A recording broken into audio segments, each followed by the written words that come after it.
Hello, friends. Welcome to the Brave Writer Podcast. I'm Melissa Wiley. My brilliant co-host, Julie Bogart, had to make an unexpected trip out of town, so I will be doing a solo episode today. And I thought what I would like to do is give you a little glimpse into the current happenings in my own homeschool. A few weeks back, Brave Writer's Director of Publishing, Dawn Smith, and I did an episode on teens and reading and, what kind of books are your teens reading? And how is the selection happening in your homes? What criteria are we using as we put together book lists for and with our teenagers? And we got a lot of feedback about that episode. People really liked hearing about what's going on with older homeschoolers. So since I have one kid left in my homeschool, who is 16 years old, I thought I would share with you just a little bit about what's happening with us right now. And also I can give a little flavor of how things have shifted for us in this chapter of our lives versus when my kids were a lot younger. So first, a little of background info on the state of affairs here. I'm going to use my kids' blog names. When I started my blog here in the Bonnie Glen way back in January of 2005, I gave all of the kids aliases to protect their privacy a little bit. And it's kind of funny because at that point, only 4 of my 6 kids had been born. I was, 2005. So a year later, when my daughter Rilla was born, I actually had picked out her blog name before we totally settled for sure on her real name. And it was the same with Huck. Huck was a front runner for my youngest child's real name, the whole time I was pregnant with him. And we wound up going with a different name for his real name, which meant Huck became his blog name. So it's kind of funny that they've had these names their entire lives. And I have some friends who mostly know me from online and have to really think hard about what my kids' real names are because they have read their blog names for so many years. Gosh, decades at this point. That's crazy. Okay, so Huck is 16 years old. Now, who's living in my house right now? 4 of my 6 kids are living at home. My oldest lives at home, and then the next 2 share an apartment, and they're a few miles down the road, so we get to see them every weekend, which is fantastic. And then my 21-year-old son lives at home, and then Rilla, who's 19 and a college student, and then Huck, who is 16 years old. So even though I'm only homeschooling officially 1 kid right now, we still have a full house, although we laugh about, Scott and I are like, gosh, the house seems so empty with only 4 kids home. It's nice to have, the gang all together or so close and able to get together all the time. So Huck at 16, what is life looking like these days? Well, our weeks are they've settled into a good groove this fall with the middle of the week on Wednesdays. Huck participates in a wonderful program here in Portland. It's called Trackers, and it's kids spend 1 day out in the wild somewhere. So he gets dropped off across town every Wednesday morning quite early and then gets on a bus with the group. And this year at age 16, Huck is in the Leader in Training program. So is a helper. It's kind of like being a junior camp counselor, sort of. And this is an organization that they go out into different nature settings, and the kids will do things like build fires and forage for wild edible food, and as opposed to inedible food. That made no sense. You know what I mean. And sometimes they do archery or stealth games. It's all sorts of survival skills, nature skills, wild crafting skills, and fun stuff out in the woods. So that's a great break to the weekly routine, and it's a whole physical kind of strenuous vibing with nature experience. So I'm really grateful that this program exists, especially since post-pandemic, a lot of our in-person homeschooling group experiences really shifted after the year of lockdown. And this is like a really important component of that, like in-person time with friends and getting outside. The other days of the week, Monday, Tuesday, Thursday, and Friday, follow a general rhythm, which goes something like this. Huck and I are the early birds of the family. I usually am up first, and my studio and my bedroom are upstairs. Scott works late into the night, so he sleeps a little bit later in the morning. I get up early and have a lot of quiet time first thing in the morning. And there's been some degree of that has been the case for me in different iterations ever since, the first babies came along. When the kids were little, I was up with whoever was up, but Scott was working in an office back then. So he was also kind of on that same like up and at 'em rhythm. But as my kids got older, there did begin to be this little pocket of totally quiet time for me first thing in the morning. And when I'm good, I'm using that as creative practice time for reading or writing or embroidering. And I have this whole like poetry before screens mantra for myself. And I say when I'm being good because that is a practice and a rhythm that I maintained for a long, long time and then suddenly stopped. And then came months of really having to like force myself to stay off screens at that part of the day because I do want the more gentle waking up and having some creative space, some quiet thinking space before the day, fully descends upon me. But there are periods where that's much more of a struggle. I share that because I want to make it clear that like there's this sort of ideal schedule that exists. And I think for a lot of us, whether we homeschool or not, we have this sort of ideal schedule of what our family life consists of and our work life. But I think the reality is that whatever good rhythms exist for us will be disrupted at some point or another. And it can be hard to get back to your good rhythms. Often you find that after a major life disruption, which could be illness, or it could be a trip, it could be, some awesome reason, or it can be some really hard reason. Often when that period of time passes and you're ready to pick up your normal routine, you find that everything shifted. Somebody got a little older. The kids are in a different place. The weather changed. Whatever the reason is, you're sort of having to reconfigure how the day is working. So there may be this ideal schedule or this sort of template for how, you hope the days will flow. But there are many variables that affect that. Some of you will have heard Julie and me talk about my concept of tidal homeschooling, where the way things work in my home sort of ebbs and flows with the tides, so that we have periods that I call high tide, which are much more structured. As far as what we're doing in homeschooling, that's when we have a plan mapped out and we're sticking to it pretty steadily. And then there's low tide, which looks a lot more like unschooling. It's more interest-led. It's periods where we're more often doing our own things and coming together for discussions about those things, but it looks less like academic work. It's much more of creative projects and deep dive immersions into something.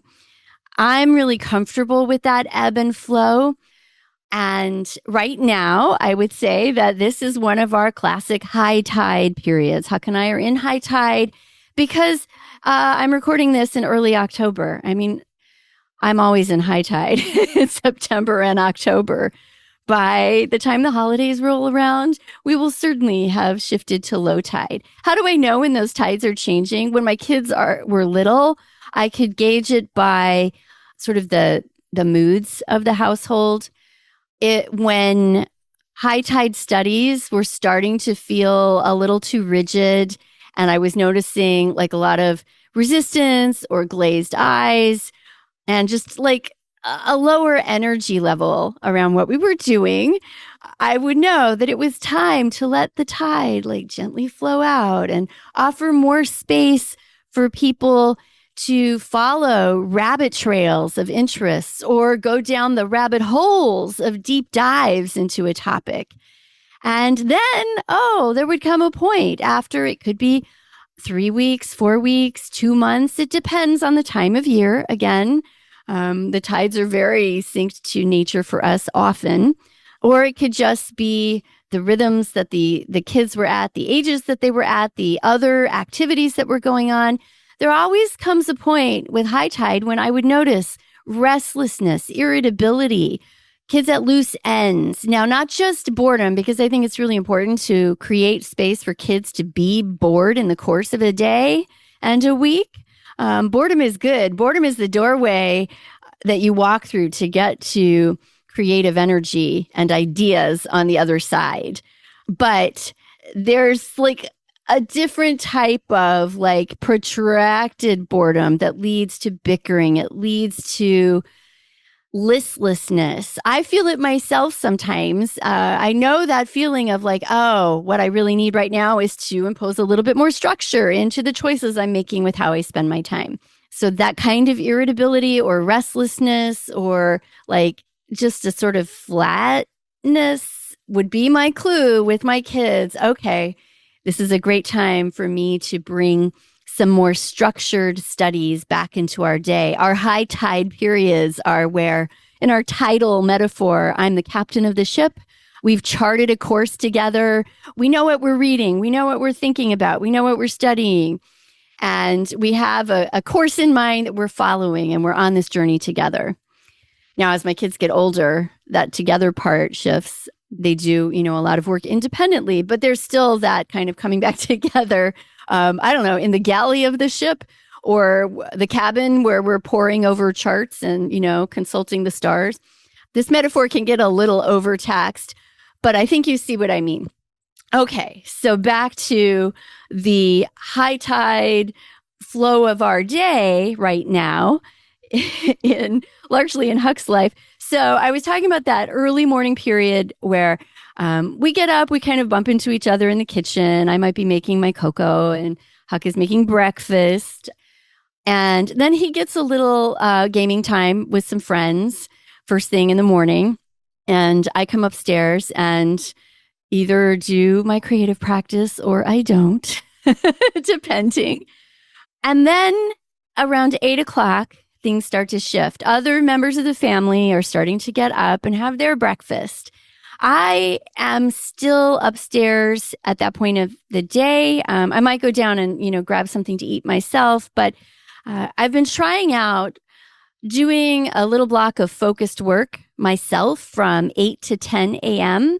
And the reason why I'm talking so much about my own schedule in this discussion of like what my 16-year-old is doing for homeschooling is because it's so interconnected. And also because I think there is no homeschool life that doesn't involve the parents having a rhythm in their days that's deeply interconnected with kids' studies, right? Like that's just the reality of it. So to give you an idea of what homeschooling is looking like for us in this season, I'm sharing like what that looks for me as a work-at-home mom as well. This past week, I had a DART due. And so 8 o'clock every morning, I joined a co-working group online and got to work and worked on my DART. And I finished it a day early. I turned it in yesterday. So that's the winter frost DART. And I can't wait to see all the fun that kids will have with that book because it's so wonderful. That's like my current plan. It's a relatively new thing that I'm trying to work. Usually I work in the afternoons, but I'm trying out this chunk of the day for doing my DART writing. And it worked a treat this past week or more. So what is Huck doing in that period of time? Well, getting dressed, getting ready for the day, and then some independent academic work. So he does math and whatever book he happens to be reading. I'm going to talk in a minute about that. Like, what is Huck reading right now this fall? Because that's one of my favorite ways to experience this whole homeschooling adventure is, what are the books going to be? And reading, some days there may be some writing that he needs to finish up.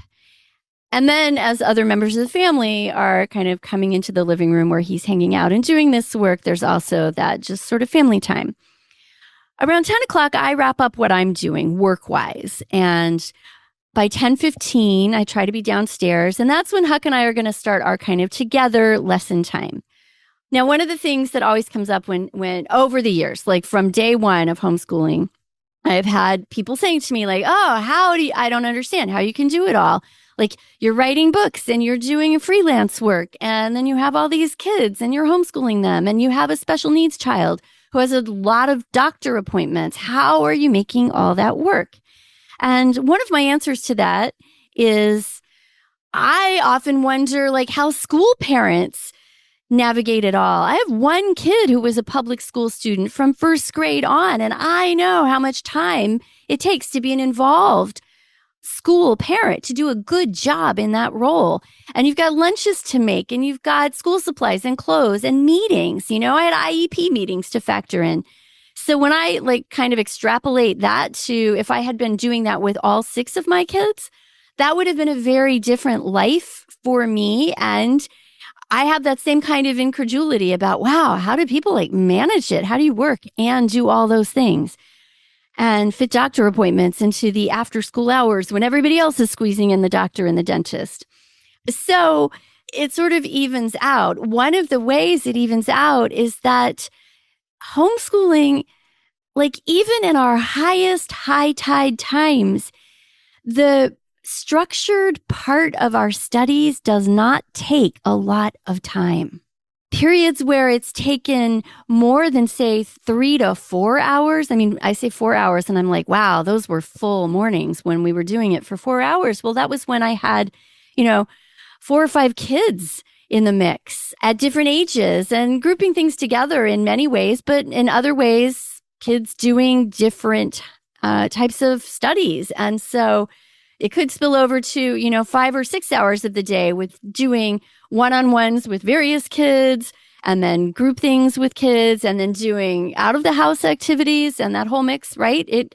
That could take much more of the day. But even so, for most of our homeschooling lives, we've been done with structured studies by lunchtime.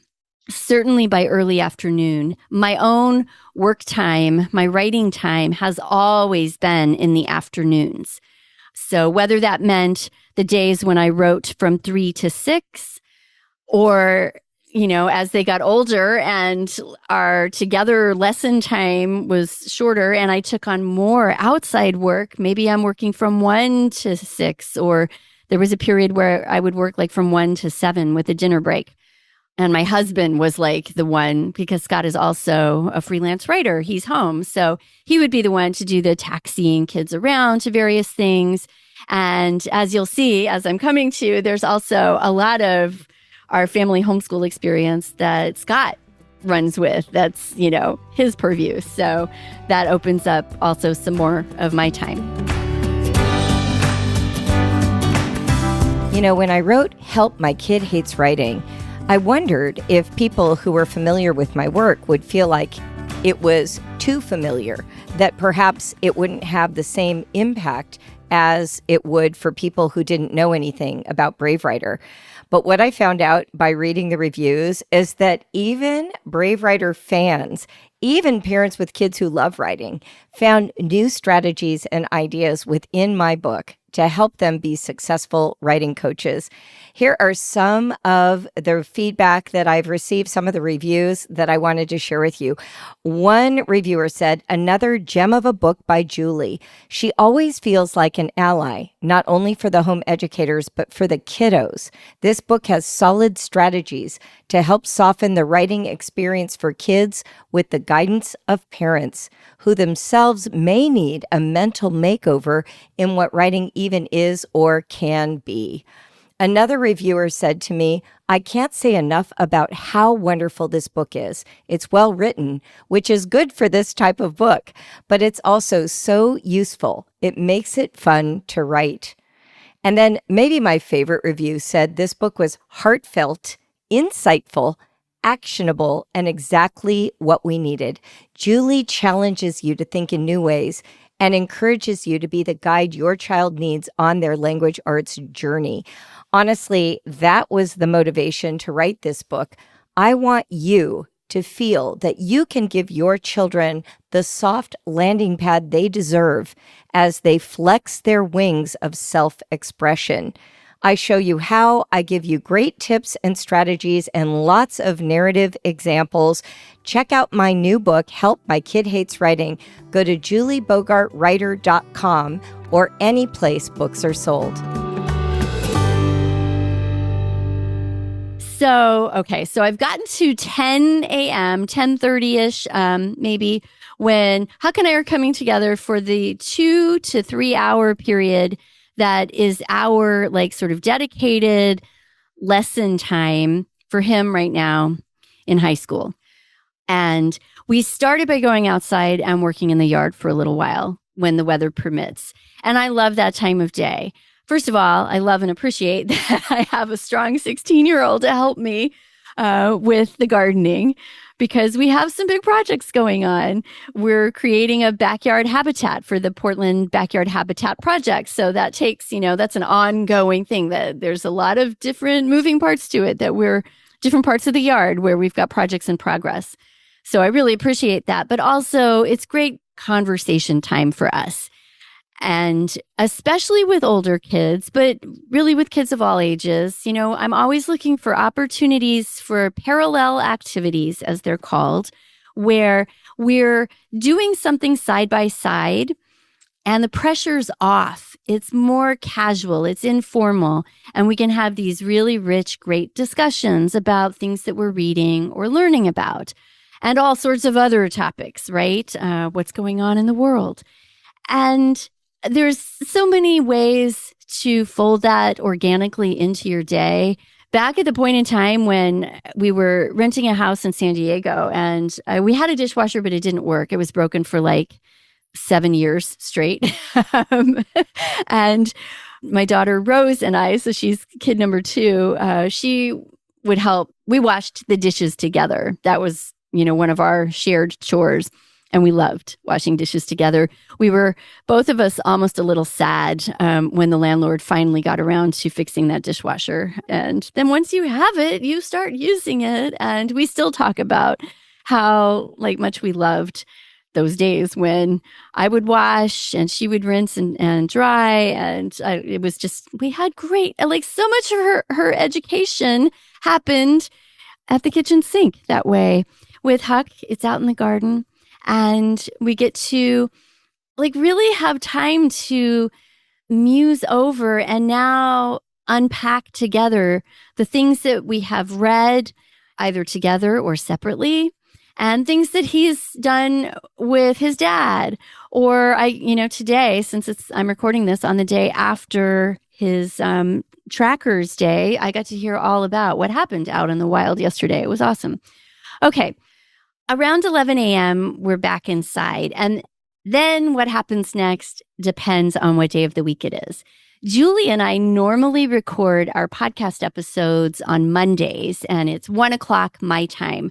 So Huck and I have a shorter, we usually only do an hour together on Mondays to give me a little time to grab some lunch and then prepare for the podcast. And what a Monday typically looks like, that's a day we kind of save it for science. At this exact week that I happen to be sharing this walkthrough, we're between science topics and plans. So we're deciding what the plan is next. So I guess you'll just have to be in suspense about that. Science takes a lot of different shapes for us. There have been many ways my kids have engaged with high school level science over the years. My oldest daughter, there was a high school science teacher who had found that he was a little burnt out on classroom teaching. So he started offering lab science classes to homeschoolers. And that was amazing. Kate took everything that he offered. With other kids, we've handled it in other ways, doing lab science at home or taking classes around town. Or I think Huck is probably going to do lab science as a sort of dual high school college credit plan next year at Portland Community College, I think is likely. So this year together, we're doing more content-based, less hands-on lab science, although there's always some hands-on. It's just hard to really dig into science without wanting to get in there and give some things a try yourself. So that's a Monday. Monday also, he may have a little extra writing that he's working on because, as you'll hear, Friday tends to be a day with extra time allocated for writing. And so maybe I've had a chance to read over what he wrote on Friday and give some feedback. And maybe there's, a polish going on, depending on where we are in the plan and what we're doing. Tuesdays and Thursdays, that together time period of the day is really devoted to history. And I'm super excited about history this year because of the wonderful, wonderful Emily Glankler. A couple of months back, maybe it was last summer, Julie and I did an interview with Emily. I will link that episode in the show notes. Emily is my favorite historian, and she has a wonderful, wonderful YouTube channel and social media accounts. Her history content is so topical and accessible and just top-notch, really. So last summer, Emily shared with us that she was working on a program for homeschoolers, a U.S. history program that it's a combination of video content and really structured lesson plans that have projects, but it's very flexible. It lends itself to your family adapting it for the way homeschooling works in your household. Well, I was beside myself when Emily told us about this, and she gave Julie and me a sneak peek of the first module. It was fantastic. She was looking for did we have any feedback for her about it? And as a thank you gift, she gifted us the whole year-long program when it launched in August. And that's what we're doing. It's U.S. history. Now we're moving through it at a slower pace than it's mapped out. So it will take us more than one academic year. It's so rich. And there's so many delicious rabbit trails for us to follow. And the pace of it, the materials that Emily has provided, just hit just right for where Huck is and where we are. And whenever we're about to watch one of her videos, we're under orders to notify my husband because he wants to watch it too. He never wants to miss those. And Emily, I hope you find this as amusing as I do. He's made your name into a verb and he gets so excited. Are we glankling now? And yes, so we have our glankling time and it's wonderful. Huck just arrived so right now we're in there's a unit 0, which is sort of giving you a starting point for what is the study of history and why study history and what does it mean? How do we approach the study of history? That in itself gave us 2 weeks of really great discussion and exploration. And so now we've dived into the first unit, which is on the pre-Columbian period of American history, which is to say that's a big swath of time, right? Thousands of years. And again, so rich that we're just reveling in it. And there's a really great research project that's part of this module. So that's what we got to today. Huck gets to tomorrow dig into beginning to choose the topic and begin the process of research. And I can see that this particular project, since it has to do with researching a native tribe that lived exactly where you live right now, this is really exciting. I know that there will be some field trips involved. I know that there are some great resources for us in the area. So I have a feeling that this particular section of this program is going to stretch out for us. I'm always comfortable with allowing a curriculum or any kind of program to take the time that it takes us in our family, in our circumstances, with our styles of learning, with our inclinations, with our tendencies toward rabbit trailing and rabbit holing. And I know I said that before, but I like to make that distinction. Like rabbit trails, that means how one topic leads to another, like a rabbit, like nibbling its way through a field from one patch of clover to the next. And topics springboard off each other. It's Julie talks about it as the continent of learning, the continents of learning, where you can take any topic and really get to any other topic from there. Everything's interconnected. So that's rabbit trailing. And then a rabbit hole is something deep and you dive into it, like Alice in Wonderland, going down the rabbit hole and staying there and exploring all the riches of one topic in a deep and thorough way. I like to make room for both of those experiences. And that means we take whatever we're using as a resource at the pace that works for us. So that's where we are with our history program. And you'll probably hear me talk more about it throughout this year. Just wild about it. And over the years, I mean, here's my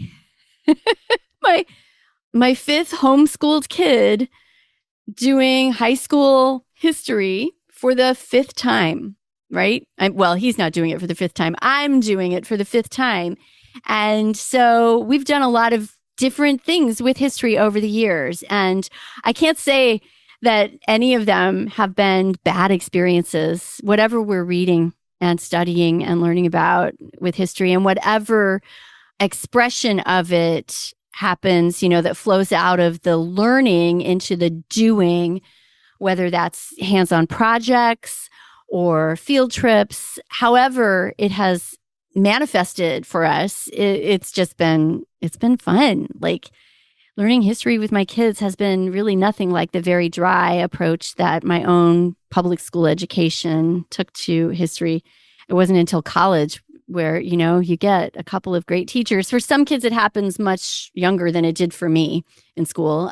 We have that one teacher who just makes it all come to life for you.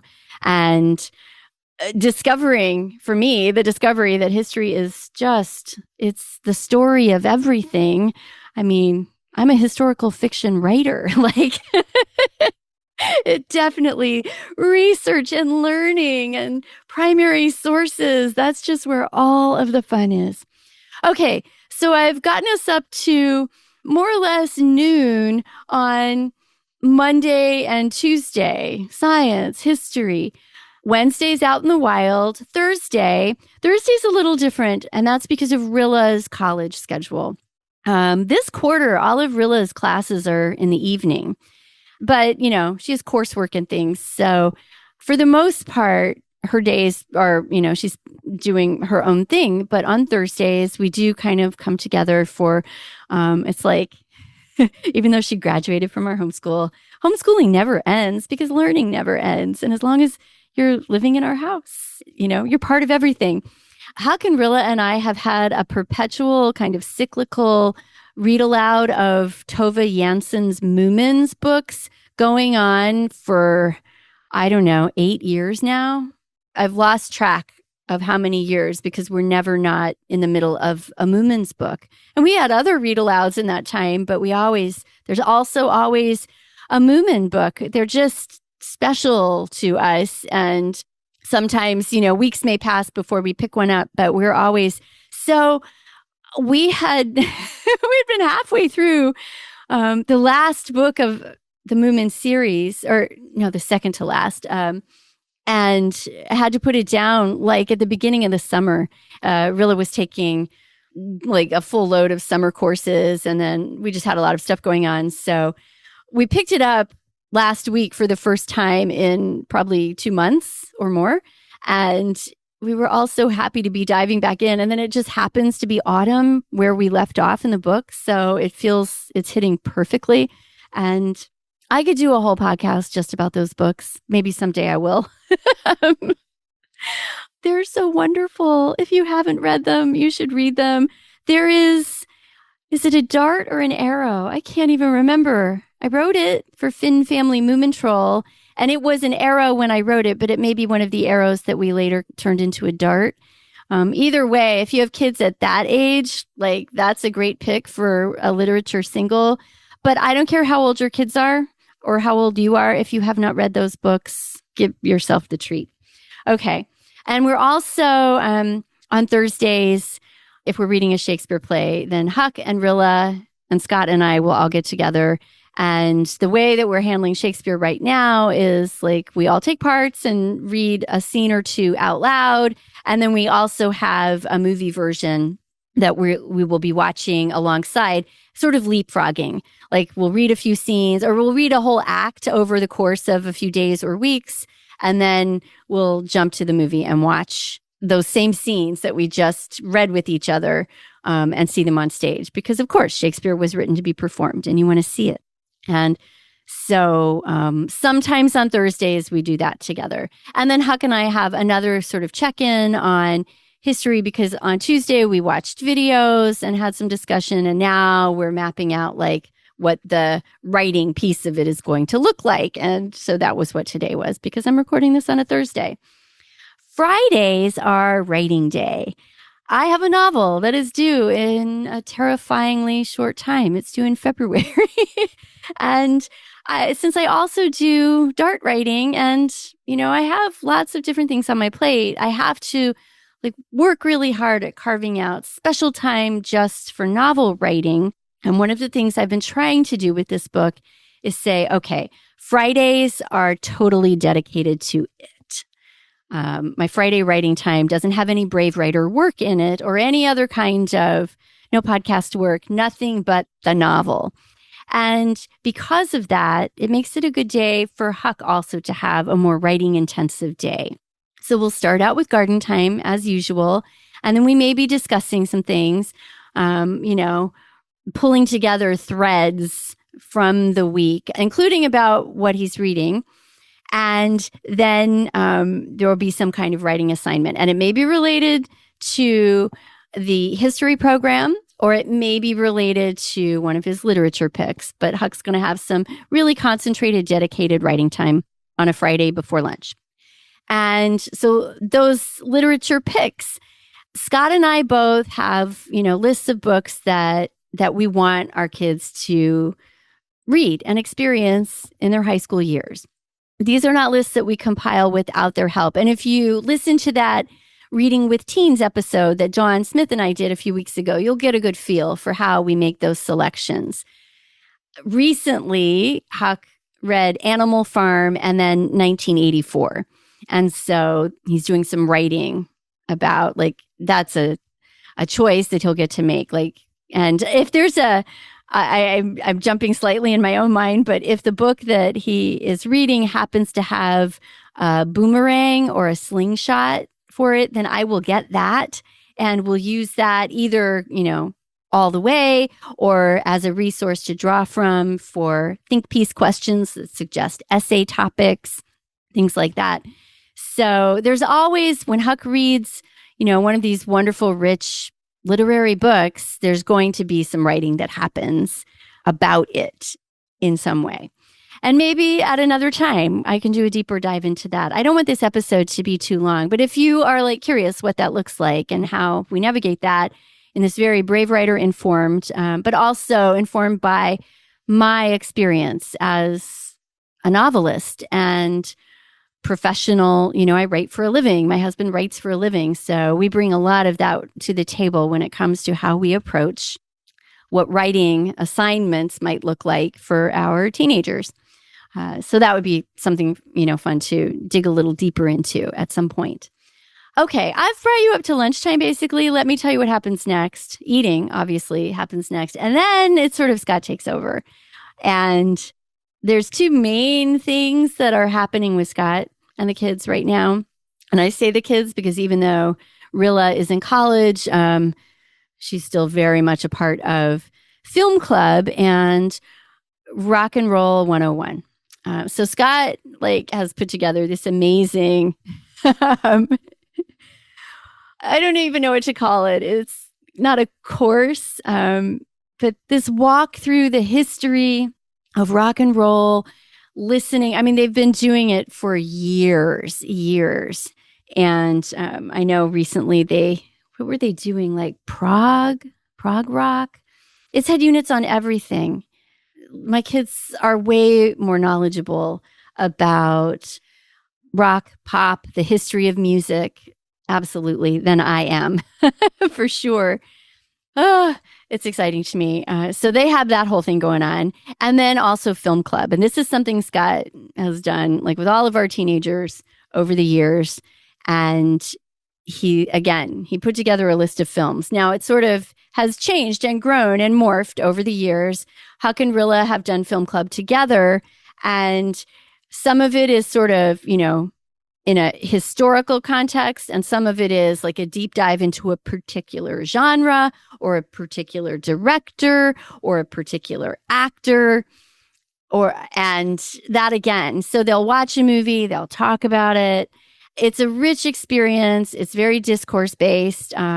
So much conversation happens around the movies, and then just forming that breadth and depth of knowledge about these two art forms. So that is so much a Scott thing. After that, the day becomes just like free time, and Huck is playing video games and, doing all the things that a teenager likes to do.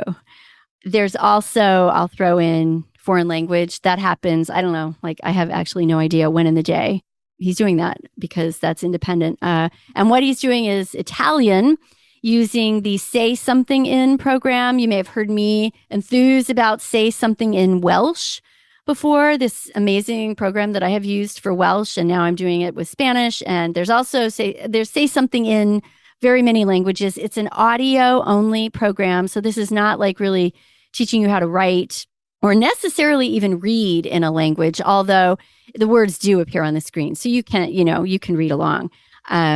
It's an app that you use on your phone or your iPad. I love this program so much. I cannot, and I have tried, I swear, we have done every single foreign language program on the market over the years with one kid or another. This is by far the best one. Rilla is taking German in college and using Say Something in German as an assistive tool with that. We all also do Duolingo. My other son has, oh my gosh, he's amazing. He has an over 6 year long, I think it's over 6.5 years long streak at Duolingo Spanish, which is incredible. Puts the rest of us to shame. Although I do have now 1,100 days of Duolingo Welsh. So, okay, that's not nothing. I've been through Duolingo Welsh 2 whole times and then deleted it and started over from the beginning. So I'm now on my 3rd way through. But although I like Duolingo, I mainly participate in it for the family interaction and the friend quest of it all. Because as far as learning to speak in a language functionally, the Say Something In program is a much better fit for me. Okay, so Huck is doing Italian with that. And saying this out loud makes me remember, all right, I should kind of ask how that's going because I forgot all about it. Other things come into the mix and flow out of the mix, various types of, whether it's poetry or other books we're reading together as a family or in smaller groups. We still do a lot of read-alouds even in the teenage years and beyond, because what's better than family read-alouds? Somebody's doing a puzzle and somebody's reading out loud and somebody's doodling at the table or on their iPad. What could be better? Really, what could be better? Especially here in Portland, in the winter months. You don't want to go outside. I'm not a Portlander who complains about the winter months. I love the rain and I love the gloom because it's cozy candle time and it's just right for read-alouds and stitching and audiobooks and all of that. So even though I've given you a sketch of sort of the more academic part of the day, I guess I want to emphasize that learning, isn't it just always woven through everything? Isn't that what being a human is? You're alive, you're learning. I love that. I love that. Okay. I think I've gone on long enough, but I would love to hear if you have more questions about what it looks like, or, what it looked like when it was teenagers and younger kids, or tweens and toddlers. I've had kind of every mix that there is, and lots of periods where we had to be really creative in how we made things work to fit in all of the things, and including things like physical therapy for a kid who needed it. Or, at one point I had like 4 kids in braces. That was a lot of time at the orthodontist, right? Like, there's lots of ways that you make it work. It's rich, and to me, it's full of delight. And when it starts to get wonky and it feels like things aren't working, that then is another puzzle to solve. And I like solving puzzles. So for me, that's where the fun is figuring it out. I'm not going to say it's not like every day of every week is glowing and smooth. Obviously, there's a lot of bumpy parts, but the bumps are navigable. And I just really enjoy it. I'm so grateful to have been able to do it all this time. And what am I going to do in a couple of years when Huck is off to college and I will not know what to do with my time? We laugh. I tease my husband about being the first and only person in the whole world to have empty nest syndrome when he still has 4 kids living at home.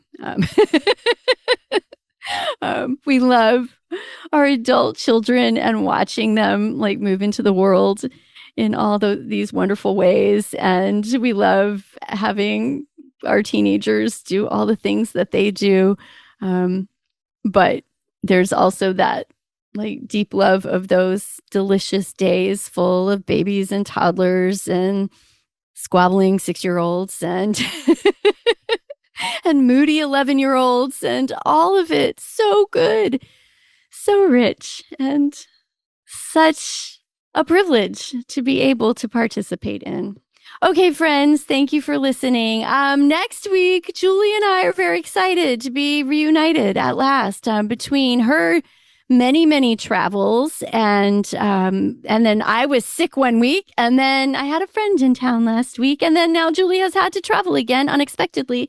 That's a lot of weeks where Julie and I haven't had our Monday yapping time. And so I know we'll both be glad to get back to that next week.